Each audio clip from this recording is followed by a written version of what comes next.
Good morning, YouTube. Welcome to the Reptile Barn. Yes, I am fully aware I look like a child sitting at this table right now, but I was not going to be like this the whole video, so that's what you get.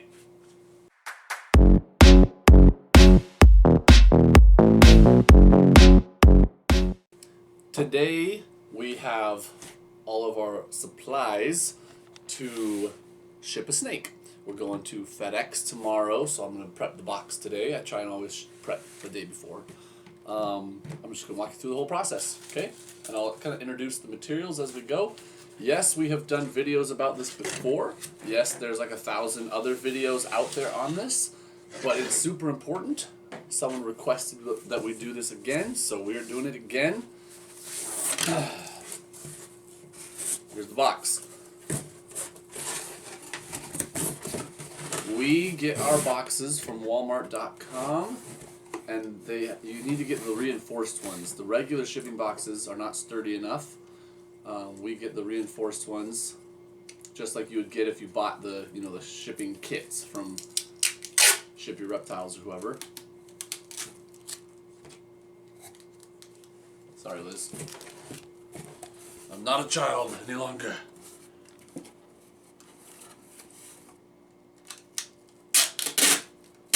So, this seems silly, but we have found that you pretty much just want to use as much tape as you possibly can.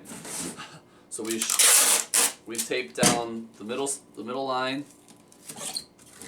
and then we tape down the sides.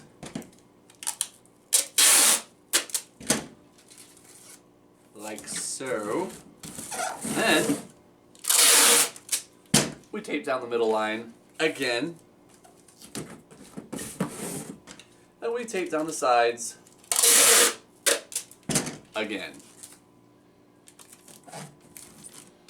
One time, and I've probably mentioned this before on the vlog, but one time we had a package all ready to go, all taped up. We hadn't done the double dose of tape. And as we're like walking out, it goes pop and opened, and we freaked out. We're like, what if it was on an airplane and this happened? So, you don't want that to happen. Insulation, it's already been cut to size. Now, for Liz's benefit, back to child status. In a second, I'm going to have you look inside the box so you can see how I'm lining this up. We buy the 4-foot by 8-foot panels of inch-thick insulation, 1 inch thick. The hobby often uses 1/2 inch or 3/4 inch. We use inch thick, okay? And we'll explain why this is important for us later in the video.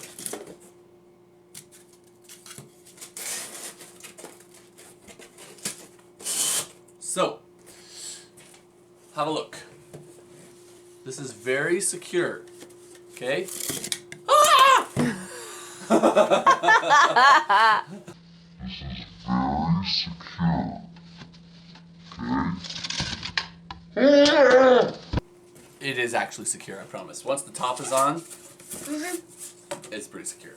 Regardless, that's how I line up my insulation. You've noticed that the folds in the box are 1 inch above where the top of those side pieces is, so that there's still room for the top piece of insulation. I will repeat, this is 1 inch thick insulation, okay? So, next we have stuffing. You can use cotton, you can use newspaper, you can use whatever. Right now we use newspaper because my dad is old school and he still gets the newspaper, or at least he did. So we have all his old newspaper. Free for us. But any good padding material is fine. Snake bag. Liz has epic sewing skills, so we just make our own snake bags. But you can order those too from Ship Your Reptiles, or I'm sure the other big shipping companies like Reptiles to You or Reptiles Express also probably have them. Now, back down.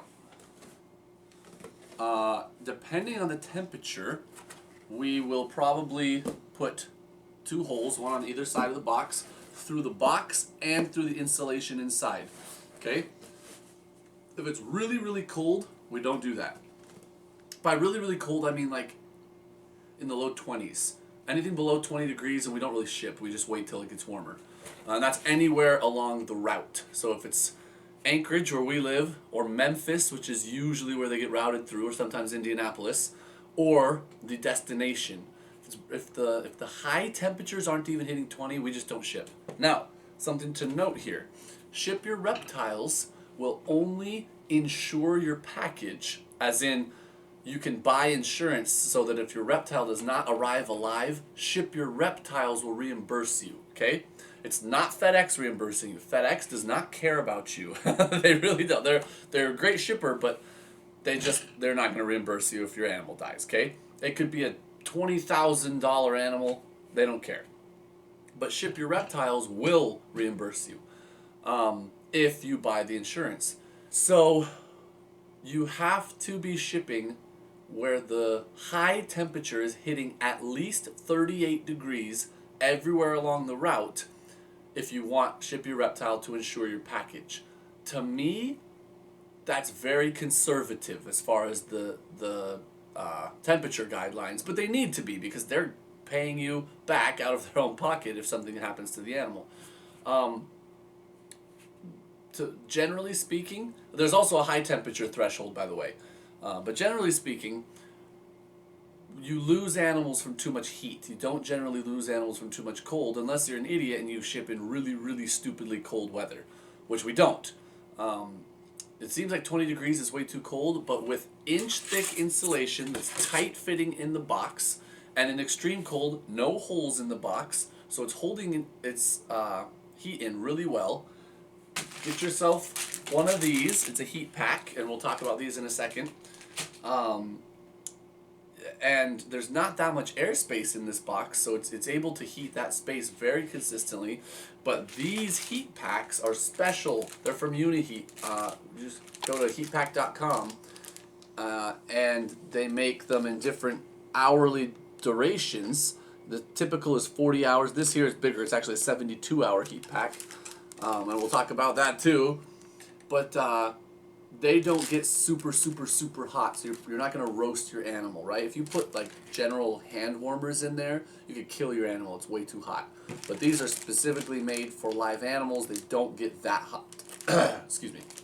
So the reason we use 72-hour heat packs instead of 40, there's a lot that goes into this. But the only time we ever lost an animal, we shipped, temperatures were fine, a storm blew up in Memphis, and the plane grounded in Memphis and did not leave for 3 days, okay?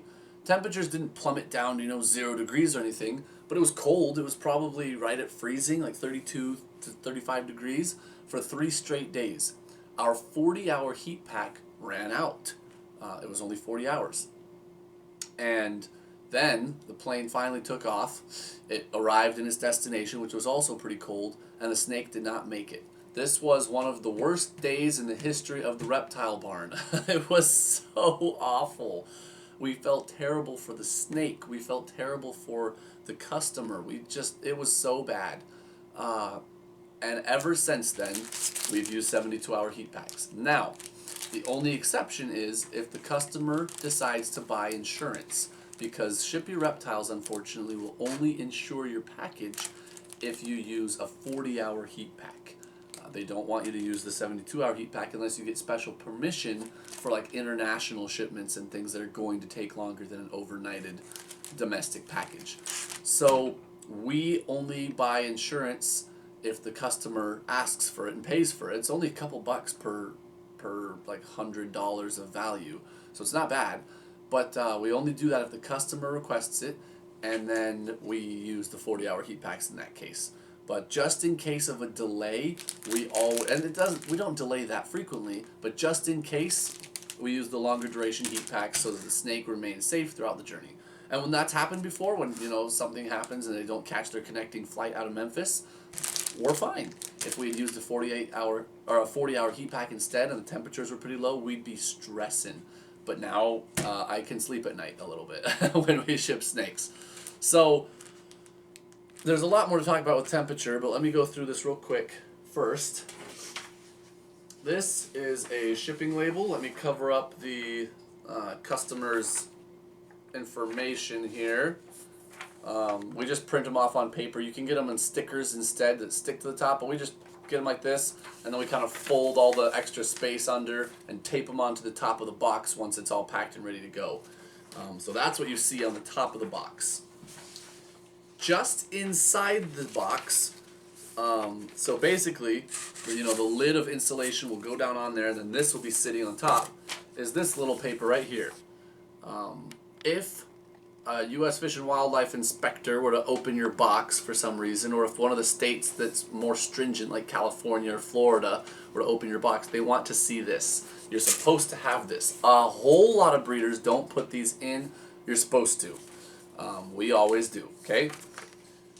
On the outside of the box, to comply with the Lacey Act, you're supposed to have one of these. This tells people right at a glance, is this an aquatic or is this a reptile? Although in the case of an aquatic reptile, I think you would still put reptile. You're supposed to put the scientific name of the reptile, the number of reptiles in there, and the common name of the reptile. Okay, so that's right on the outside of the box. This is very important, especially for California and Florida. They want to see this, right? This also helps, occasionally you'll get a FedEx employee who's like, we don't do reptiles, this isn't okay. But there's this like official little thing from Ship Your Reptiles that's like, attention FedEx, and it like says this is okay, kind of thing. So that goes on the outside. So there's quite a bit of paperwork that goes into this. Now, back to the heat. So, you don't want your reptile to be cooled way down, to where it's in the 40s inside the box, and you don't want it up in like the high 80s or even the 90s. You don't want that. You want it somewhere in that nice, easy range where pretty much any reptile is going to be comfortable for a day or two, in theory. There's really, I can't think of a single reptile that is going to be at all adversely affected by sitting at 70 degrees for 2 or 3 days. 70 degrees is perfecto for most reptiles. Obviously, we all know reptiles need hot spots. Of course, ideally every day they'd be able to bask and warm way up.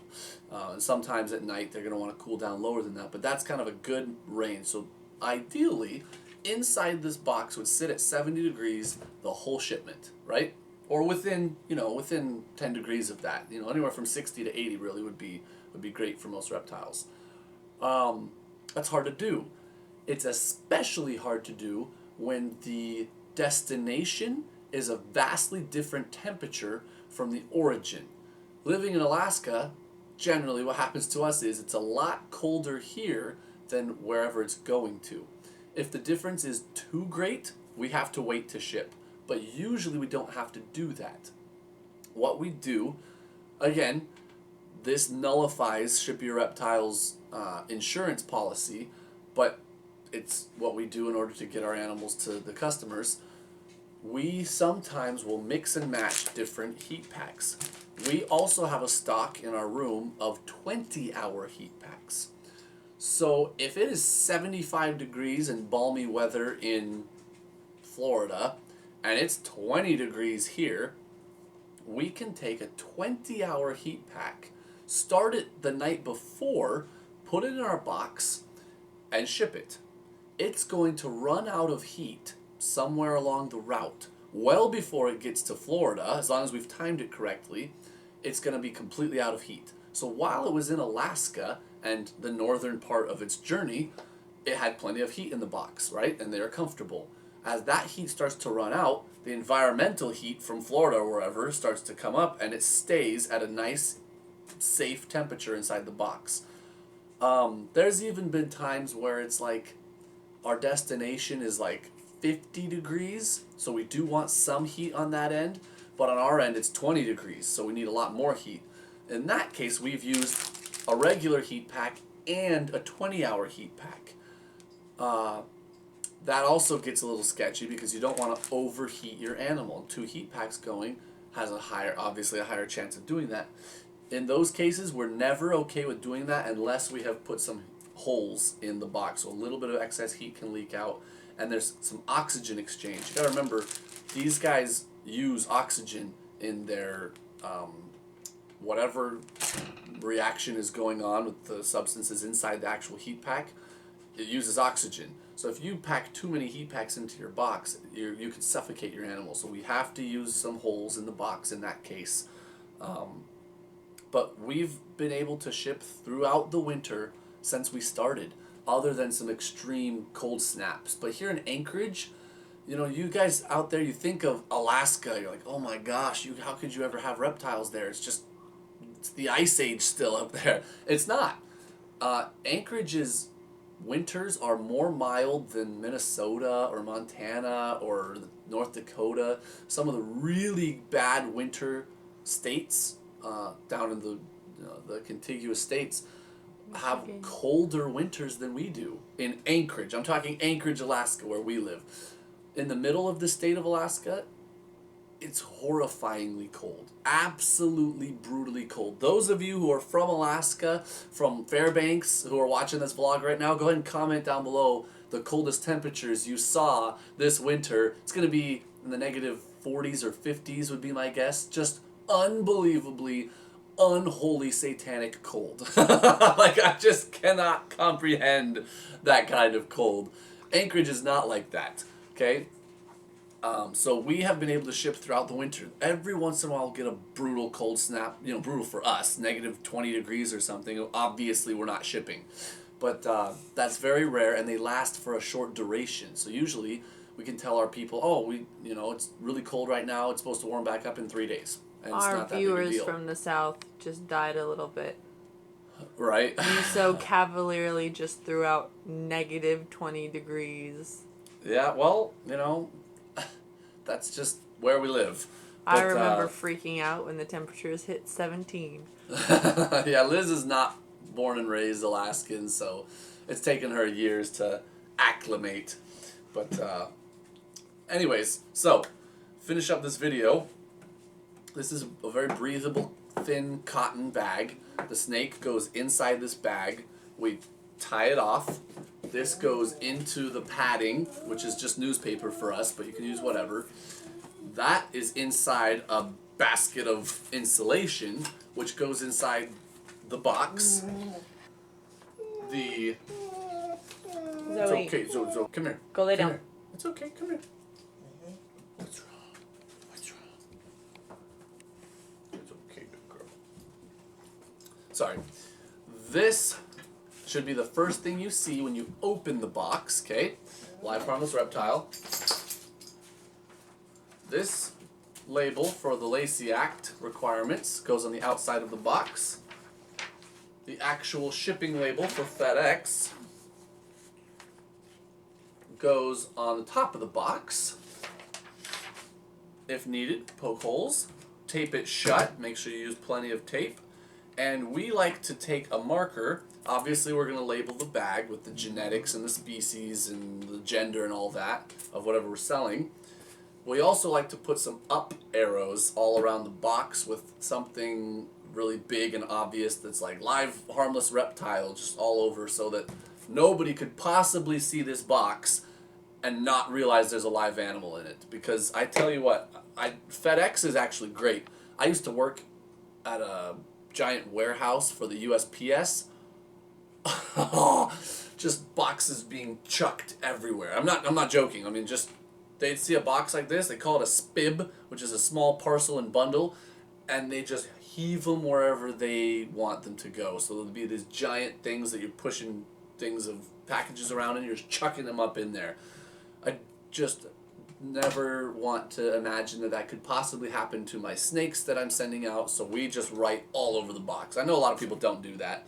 You know, they stick their little square on there and they're good, but we just are like arrows and live animal and please don't throw this box or we'll sue you. I'm just kidding, we don't write that, but we're very careful. Anyways, so the moral of this story is shipping reptiles is safe. From Alaska even, shipping reptiles is safe. We take extra precautions, thicker than standard insulation, a whole bunch of wizardry with our shipping heat packs to make sure that the temperature actually stays where we want it. We are very careful. If temperatures go too low, we just don't ship. But generally, more common for us is our destination is so hot that we just won't ship. If it's 95 degrees somewhere, we're just not going to ship there. And much of the country, it's really hot all summer long. So summertime is harder for us to ship than wintertime. We can't use cold packs generally. It doesn't get warm enough here to be able to use a cold pack. Because some people, if they're shipping from a hot place to a hot place, there are little cool packs you can use that are Reptile approved. But shipping from Alaska, it's never going to be 100 degrees here. We can't use a cool pack, or a Reptile would get too cold while it's still on our end. Now this last summer was kind of an exception. We had this weird 2.5 month long heat wave where it was in the 80s and even 90s. But generally that doesn't happen here in Anchorage. Liz looks like she wants to say something. Battery is dying. Okay. Okay.